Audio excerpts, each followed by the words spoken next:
உடல் ஜீரண கோளாறுகளுக்கும் வயிற்றெரிச்சலுக்கும் சரியான ஒரு தீர்வு. Taste the Daily. 2024 ஸ்டார்ட் ஆனதுலேருந்தே எங்கே பார்த்தாலும் டிவோர்ஸ் தான். அண்ட் அதே மாதிரி இன்னைக்கு ஆர்த்தி என்ன சொல்லியிருக்காங்கன்னா, எனக்கு இதில் பெருசாக உடன்பாடு இல்லை, என் கன்சர்ன் இல்லாமல் அவராக எடுத்த முடிவுன்னு சொல்கிறாங்க. ஸோ இதை நீங்கள் எப்படி பார்க்குறீங்க? இப்போ அவங்க அவரை லவ் பண்ணுறது அப்படியே தான் இருக்குது. அவங்களுக்கு இந்த திருமண பந்தத்திலேருந்து விலகுவதற்கு எந்த விதத்திலும் அவங்களுக்கு நாட்டம் இல்லை. ஓகே, இப்போ நீங்கள் ஒருவர் மீது ரொம்ப அன்பு செலுத்தும் போது ஆட்டோமேட்டிக்காக அவங்க குறித்து ஒரு சந்தேகம்லாம் வரும். படப்பிடிப்பில் அவரை செக் பண்ணுறது. ஜெயம் ரவி தான் ரொம்ப பொசசிவாக இருப்பார் அப்படிங்கிற மாதிரி தான் ஒரு ஸ்டேட்மெண்ட்டை கொடுத்துருந்தாங்க. ஆனால் அதுக்கு எக்ஸாக்டாக ஆப்போசிட்டாக இருக்கே நீங்கள் சொல்கிறது. எப்போவுமே சினிமாக்காரர்கள் பேசுவது கேமராவுக்கு முன்னால் ஒன்று பேசுவாங்க, கேமராவுக்கு பின்னால் வேற ஒன்று நடக்கும். யாருக்கு டிவோர்ஸ் ஆனாலும் தனுஷ் பேரை தான் முதல்ல சொல்லிடுறாங்க. ஸோ இதுலேயுமே தனுஷை ஏன் சொல்கிறாங்க அப்படின்னு பார்த்தோம்னா, இப்போ ரீசெண்டாக ஒரு ஃபோட்டோ ட்ரெண்ட் ஆச்சு. திரையுலகத்தில் இந்த வீக்கெண்ட் பார்ட்டிகள்ங்கிறது ரொம்ப ரொம்ப சகஜம். அப்போ தனுஷ் அப்படிலாம் இல்லாதவரன்னா இருந்திருக்காரு. இப்போ அவங்க வீக்கெண்ட் பார்ட்டிங்கிறத ஏதோ கட்டாயமாக அவங்க பண்ணணும்னு நினைக்கிற ஒரு கூட்டம் அது. அவங்களுக்கு இந்த வெள்ளிக்கிழமை சாயங்காலம் ஆயிடுச்சுன்னா திங்கக்கிழமை காலையில் வரைக்கும் அது வேற ஒரு உலகமாக மாறிடும். அது இங்கே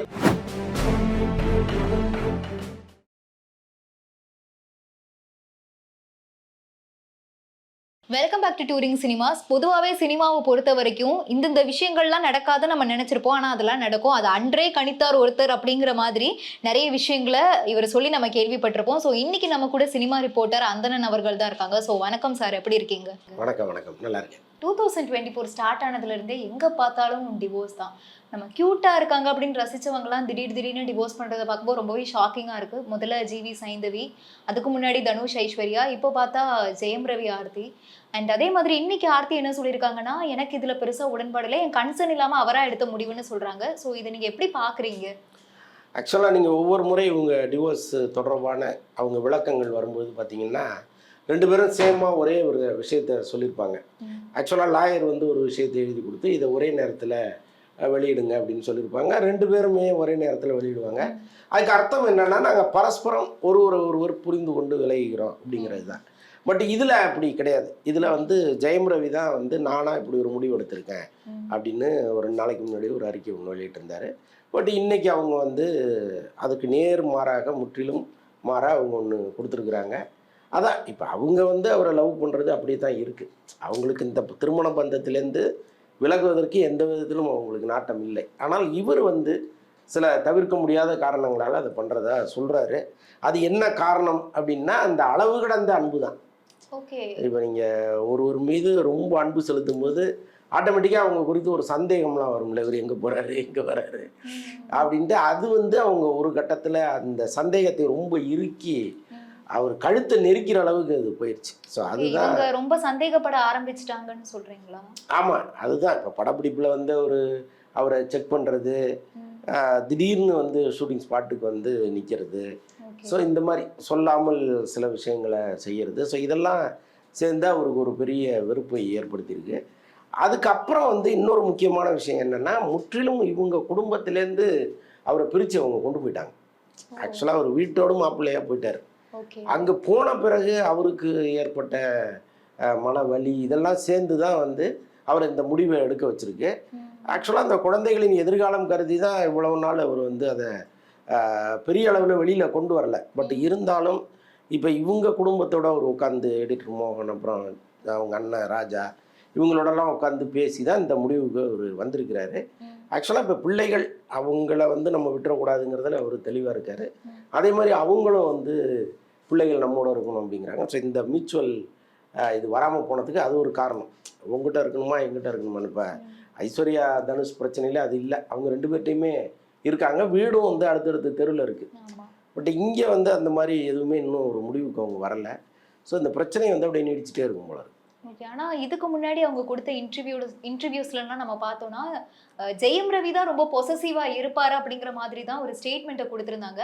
ஆனால் அதுக்கு எக்ஸாக்டாக ஆப்போசிட்டாக இருக்கே நீங்கள் சொல்கிறது. எப்போவுமே சினிமாக்காரர்கள் பேசுவது கேமராவுக்கு முன்னால் ஒன்று பேசுவாங்க, கேமராவுக்கு பின்னால் வேற ஒன்று நடக்கும். அதை தான் நம்ம தொடர்ந்து வலைபேச்சிலையும் சொல்லிகிட்டு இருக்கோம். எப்போவுமே கேமராவுக்கு முன்னாடியே அவங்க பேசுகிறத ரசிகர்கள் முழுசாக நம்பாதீங்க, அதுக்கு பின்னாடி வேற ஒன்று இருக்கும் அப்படின்ட்டு.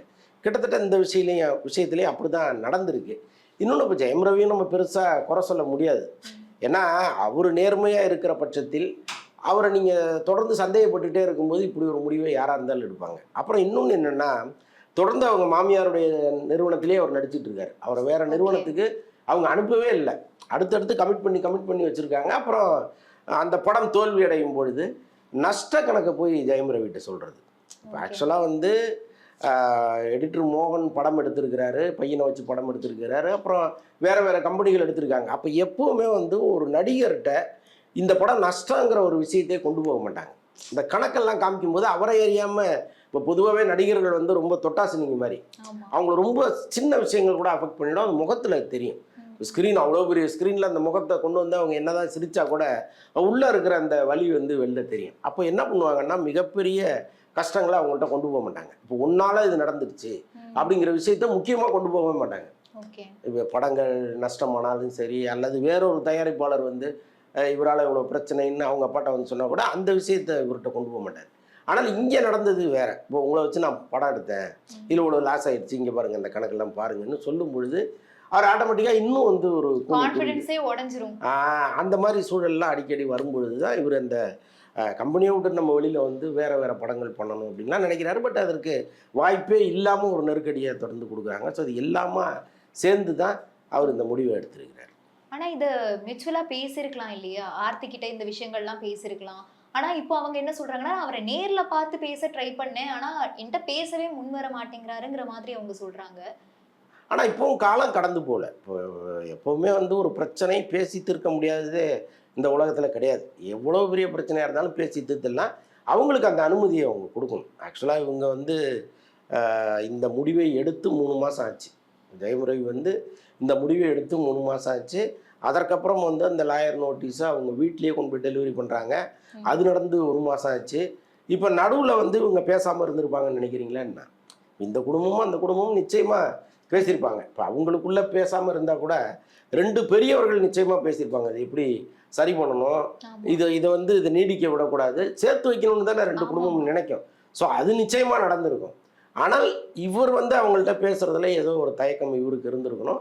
அல்லது இவங்க பொய் சொல்லணும், என்னை பேச விடாமல் தடுக்கிறாங்கங்கிறது இவங்க சொன்ன பொய்யா கூட இருக்கலாம். அது நமக்கு என்னங்கிறது நம்ம தெரியாது, உள்ளே போய் பார்த்தா தான் தெரியும். பட்டு பேசியிருந்தால் அதை சால்வ் பண்ணியிருக்கலாம். ஏன்னா அவருடைய அதிகபட்ச பிரச்சனை 2 தான். ஒன்று உங்கள் நிறுவனத்தில் படம் பண்ணுறது, இன்னொன்று அவரை சந்தேகப்படுறது. இது 2ஐயும் கிளியர் பண்ணிட்டாங்கன்னா பிரச்சனையே இல்லை, அது பாட்டா போயிட்டே இருக்கலாமே. இப்போ அதே மாதிரி யாருக்கு டிவோர்ஸ் ஆனாலும் தனுஷ் பேரை தான் முதல்ல சொல்லிடுறாங்க. என்கிட்ட இதுக்கு ஏன் வரீங்கிற மாதிரி தான் அவருடைய மைண்ட் வாய்ஸே இருக்கும். ஸோ இதுலேயுமே வந்துட்டு தனுஷை ஏன் சொல்கிறாங்க அப்படின்னு பார்த்தோன்னா, இப்போ ரீசெண்டாக ஒரு ஃபோட்டோ ட்ரெண்ட் ஆச்சு. அதில் ஆர்த்திக்கிட்டே ஏதோ தனுஷ் வாக்குவாதம் பண்ணுற மாதிரி அந்த ஃபோட்டோ இருந்துச்சு. ஸோ இதில் தனுஷ் டேரக்டாவோ இன்டெரக்டாவோ இன்வால்வ் ஆகியிருக்காரா? ஏன்னா ஜெயம் ரவி ஃபேமிலியோட க்ளோஸ் ஃப்ரெண்ட் அப்படின்லாம் சொல்கிறாங்க. இல்லை, அதெல்லாம் ரொம்ப அதிகப்படியான கற்பனை. இன்னொன்று, திரையுலகத்தில் இந்த வீக்கெண்ட் பார்ட்டிகள்ங்கிறது ரொம்ப ரொம்ப சகஜம். அப்போ வந்து பல நட்சத்திர குடும்பங்கள் ஒரு இடத்துக்கு வருவாங்க. அங்கே அவங்க அரட்டை எடுக்கும்போது எடுக்கப்படுகிற படங்கள் தான் அதெல்லாம். ஸோ அதுக்கு வந்து நம்ம வேற ஒரு அர்த்தம் கற்பித்து அதை பார்க்க முடியாது. பட் இதே திரையுலகத்தில் தனுஷ் அப்படிலாம் இல்லாதவரன்னா இருந்திருக்கார், ஒரு காலத்தில் இருந்திருக்கிறாரு. அவரால் பாதிக்கப்பட்ட குடும்பங்கள் இங்கே இருக்குது. ஸோ அதெல்லாம் வேற.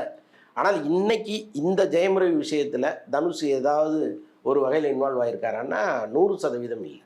ஓகே. இப்போ ஆனால் இத்தனை கான்ட்ரவர்சிஸ் அவரை சுற்றி நடக்குது, ஆனால் எதுக்குமே அவர் ரெஸ்பாண்டே பண்ணாமல் இருக்காரு. இல்லை, அதுதான் நல்லது. எப்போவுமே நீங்கள் வந்து தன்னை பற்றி ஒரு தவறான செய்தி வரும்பொழுது அது பேச தகுந்த செய்தியான்னு முதல்ல பார்க்கணும். இப்போ இந்த மாதிரி கேரக்டர் வைஸ் வர்ற விஷயங்களுக்கு நீங்கள் விளக்கம் கொடுக்க ஆரம்பிச்சிங்கன்னா அதற்கு பதிலாக இன்னொரு கேள்வி வரும். அப்போ எங்கேருந்தோ வேறொரு குரல் வரும், நீ என்ன ஒழுங்கா என்கிட்ட இப்படி நடந்துக்கிட்டேன்னு யாரோ ஒருத்தர் எங்கேருந்தாவது குரல் கொடுப்பாங்க. அது தேவையில்லாத வேலைன்னு அவர் நினைக்கிறார். இப்போது அவருக்கு வந்து இப்போ படத்தில் நடிக்கிறாரு, அதில் ஒரு லாஸ் ஆகுது, அந்த பேமெண்ட்டை அவர் திருப்பி கொடுக்கல, இந்த மாதிரி ஏதாவதுன்னா அவர் பதில் சொல்கிறதுல ஒரு அர்த்தம் இருக்குன்னு அவர் நினைப்பார். எல்லாத்துக்கும் பதில் சொல்லணும், அது வேறு. ஆனால் அவர் பாயிண்ட் ஆஃப் வியூவில் நான் சொல்கிறேன், இந்த மாதிரி ஒரு ஒரு கேரக்டர் வைஸ் ஒருத்தரை காலி பண்ணுற விஷயத்தை பேசாமல் இருப்பதே நல்லது. திரையுலகத்தை சார்ந்த திருமணங்கள்ங்கிறது ரொம்ப வீட்டுக்கு வீடு கொண்டாடுற திருமணமாக மாறும். ஏன்னா ஒரு நடிகரோ ஒரு நடிகையோ அவங்க தரப்பட்ட வாழ்க்கை மட்டும் இல்லை, அவங்க ரசிகர்களும் அதை கொண்டாடுகிற மனநிலையில் தான் இருப்பாங்க. ஸோ அப்போ ஊர் உலகமே கொண்டாடுகிற ஒரு திருமணம் ஒரு லைஃப் லாங் அதே மாதிரி மகிழ்ச்சியோடு போகணுங்கிறது தானே சரியாக இருக்கும். எல்லாருமே அதுதான் விரும்புவாங்க. ஆனால் இங்கே கோடம்பாக்கத்தில் நிறைய ஜோசியர்கள் பெருகி அந்த குடும்பம் டம்மால், இந்த குடும்பம் தேராது இன்னும் தொடர்ந்து சொல்கிறத நினைக்கும் போது ரொம்ப வருத்தமாக தான் இருக்குது. எல்லா குடும்பத்துலேயும் பிரச்சனை இருக்குது. இப்போ நீங்கள் நடிகைகளை விட்டுருங்க, நடுத்தர வாழ்க்கை வாழ்கிற நம்மை போன்றவர்களுக்கு நிறைய பிரச்சனைகள் இருக்கும். ஒரு குடும்பம்னா 1000 பிரச்சனைகள் இருக்கும், நல்லதும் இருக்கும் கெட்டதும் இருக்கும். ஸோ அப்படி தானே அவங்க குடும்பத்துலையும் இருக்கு. ஒரு காலத்துல கல்யாண சீசனா இருந்துச்சு, புதுசா நிறைய பேர் சினிமா இண்டஸ்ட்ரியில உள்ளவங்க கல்யாணம் பண்ணாங்க. ஆனா இப்போ பார்த்தா அது ஒரு டிவோர்ஸ் சீசன் மாதிரி அடுத்தடுத்து டிவோர்ஸ் பண்றாங்க. இந்த ஒரு சேஞ்ச் வர்றதுக்கு மேஜரா என்ன ரீசன் இருக்கும் நீங்க நினைக்கிறீங்க? அதை தான் சொல்றேனே, அவங்களுடைய வாழ்க்கை நெறிமுறைங்கிறது மற்றவர்களுடைய வாழ்க்கையிலேருந்து கொஞ்சம் வேறுபட்டதாக இருக்கும். இப்போ அவங்க வீக்கெண்ட் பார்ட்டிங்கிறது ஏதோ கட்டாயமாக அவங்க பண்ணணும்னு நினைக்கிற ஒரு கூட்டம் அது. அவங்களுக்கு இந்த வெள்ளிக்கிழமை சாயங்காலம் ஆயிடுச்சுன்னா திங்கக்கிழமை காலையில் வரைக்கும் அது வேற ஒரு உலகமாக மாறிடும். அது இங்கே பல தவறுகள் நிகழ்வதற்கு காரணமாக இருக்கு. இதுல சினிமாவில் இருக்கிற எல்லாருமே இதுல மேக்சிமம் எனக்கு தெரிஞ்சு ஒரு 70% பீப்புள் இதை கடைபிடிக்கிறாங்க. இது இல்லாமல் எந்த திரையுலகமும் இல்லை.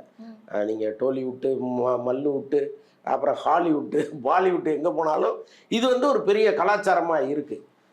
அது பல பிரச்சனைகளை உருவாக்குது. அங்கே தான் பிரச்சனையே ஸ்டார்ட் ஆகுது. ஸோ இன்னைக்கு நீங்கள் நல்லா கவனிச்சிங்கன்னா தெரியும், பல நடிகர்களுக்கு நம்ம வெளியில் ஒரு பெரிய இமேஜ் வச்சுருப்போம். நீங்கள் அவங்க வீட்டுக்கு போனீங்கன்னா பக்காவாக பார் செட்டப்போட பிரமாதமான வீடுகளை தான் கட்டி வச்சுருக்காங்க. ஒரு வீடு கட்டுறீங்க, அங்கே எதுக்கு ஒரு பார் செட்டப்?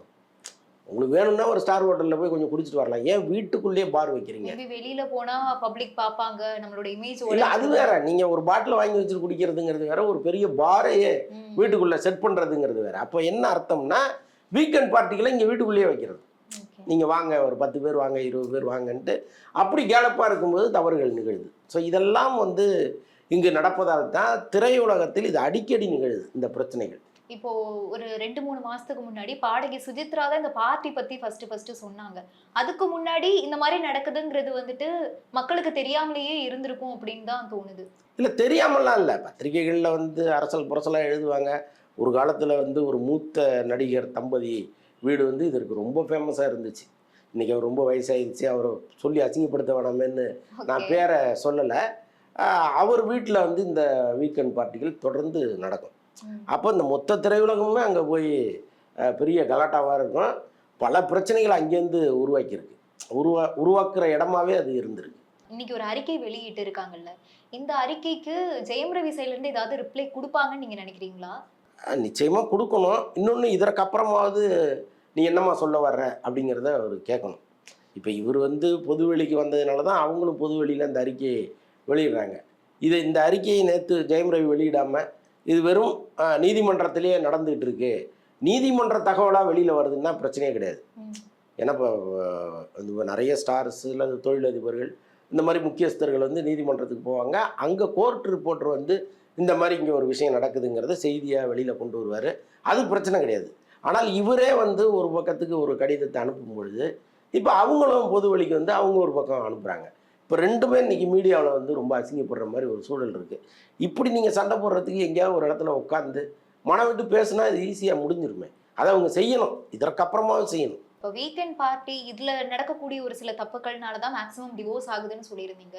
ஸோ ஜெயம் ரவி அப்படி ஏதாவது ஒரு பார்ட்டியில் ஏதாவது ஒரு பிரச்சனை ஆனதுனால தான் இப்போ அவருக்கு டிவோர்ஸ் நடந்திருக்கும் அப்படிங்கிறீங்களா? இல்லை, அவரை பொறுத்தளவுக்கு நான் ஆரம்பத்திலேயே காரணத்தை சொல்லிட்டேன். இதுதான் அவர் சொல்கிற காரணம், அவரை சுற்றி இருப்பவர்கள் சொல்கிற காரணமும் அதுதான். இப்போ நேரடியாக ஜெயம் ரவி நம்மகிட்ட இதை சொல்லலை. ஆனால் நமக்கு ஏன் அப்படி தெரியுது, இந்த ஓவர் பொசசிவ் காரணமாக திடீர்னு ஷூட்டிங் ஸ்பாட்டுக்கு அவங்க நிற்கிறாங்க.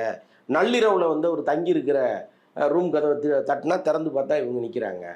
அப்போ ஏம்மா நீ சொல்லிட்டு வரக்கூடாது? அண்ணா இல்லை, நான் சொல்லிட்டு வந்தேன்னா நீ கவனமாக இருப்பேன், அதுக்காக தான் நான் சொல்லாமல் வர்றேன்னு சொல்கிறது. இதெல்லாம் நமக்கு எப்படி தெரியுதுன்னா அந்த யூனிட்டில் வேலை செய்கிறவர்கள் அதை பார்க்குறாங்க இல்லையா? ஸோ இப்போ அவங்க சார் இதுதான் சார் பிரச்சனை அப்படின்னு சொல்லும் பொழுது நம்ம அதை வெளியில் சொல்கிறோம். அப்போ இவங்க நம்மகிட்ட அதை சொல்கிறதில்ல. இந்த ஜெயம் ரவி விஷயத்தை பொறுத்தளவுக்கு நடந்தது இதுதான். இது ஒன்று. இன்னொன்று அவர் அங்கே வீட்டோட மாப்பிள்ளையாக போனது, அங்கே அவங்க தொடர்ந்து அவரை வச்சு படம் பண்ணது, அவருக்கு மற்றவர்கள் கொடுக்குற சம்பளத்தை விட ரொம்ப குறைவாக கொடுக்கறது. ஸோ இதெல்லாம் சேர்ந்து பண்ணியிருக்காங்களா? ஆமாம், இப்போ வெளியில் ஒரு 25 கோடி சம்பளம் வாங்குறாரு அவர். இவங்க 10 கோடி கொடுக்கறது, 12 கோடி கொடுக்கறது, பாதிக்கு பாதி சம்பளத்தை குறைச்சி கொடுக்கும்போது என்னதான் இருந்தாலும் அது ஒரு வருத்தமாக இருக்கும் இல்லையா? என்னதான் மாமியார் குடும்பமாக இருந்தால் கூட ஏன் குறைவாக சம்பளத்துக்கு பண்ணணுங்கிறது ஒன்று இருக்குல்ல. கண்டிப்பா. அப்போ கிட்டத்தட்ட இப்போ ஜெயம் ரவிக்கு நல்ல படங்கள் ரீசெண்டா வெற்றி கொடுக்காம பொன்னியின் செல்வன் தாண்டி வேற எந்த படமும் பெருசா வெற்றியை கொடுக்காம இருந்ததுக்கே உங்க ஃபேமிலி தான் ரீசனா? ஆமாம், கதை கேட்குற உரிமை கூட அவருக்கு பெரும்பாலும் அவங்க கொடுக்கறது இல்லை. அவங்களே கதையை கேட்டது நல்லா இருக்குது நடி அப்படின்னு சொல்லும்பொழுது அவரால் என்ன பண்ண முடியும்? ஆனா இது ஸ்டார்டிங்கே அவர் இது பண்ணியிருக்கலாம்ல ஆரம்பத்திலே. இப்போ இத்தனை வருஷம் இதை அட்ஜஸ்ட் பண்ணி இப்படி இருக்கிறதுக்கு முதல்லயே எனக்கு இது பிடிக்கல அப்படின்னு வெளிப்படையா சொல்லியிருந்தா இது இந்த இல்லை, அப்படி நீங்கள் நினச்சி டக்குன்னு முறிச்சிங்கன்னா நீங்கள் இங்கே 100க்கு 90% குடும்பம் தனித்தனியாக தான் இருக்கும். எல்லாரும் ஏதோ ஒரு வகையில் பிடிக்காம தான் வாழ்ந்துட்டு இருக்காங்க. ஏதோ ஒரு பிரச்சனை இருக்கும், அதை அட்ஜஸ்ட் பண்ணி வாழறது. ஸோ அப்படி தான் அவர் வந்து சரியாயிடும், அடுத்த படத்தில் சரியாயிடும், இன்னும் 1 மாதத்தில் சரியாயிடும், 3 மாதத்தில் சரியாயிடும், இப்படியே ட்ராவல் ஆகி போகிறது தானே. Okay sir, thank you so much. நன்றி. பரபரப்பான சினிமா செய்திகள், நட்சத்திரங்களின் பேட்டிகள், சினிமா வரலாறு ஆகியவற்றை பார்க்கவும் படிக்கவும் உங்களுக்கான இணையதளம் tourantalkies.co.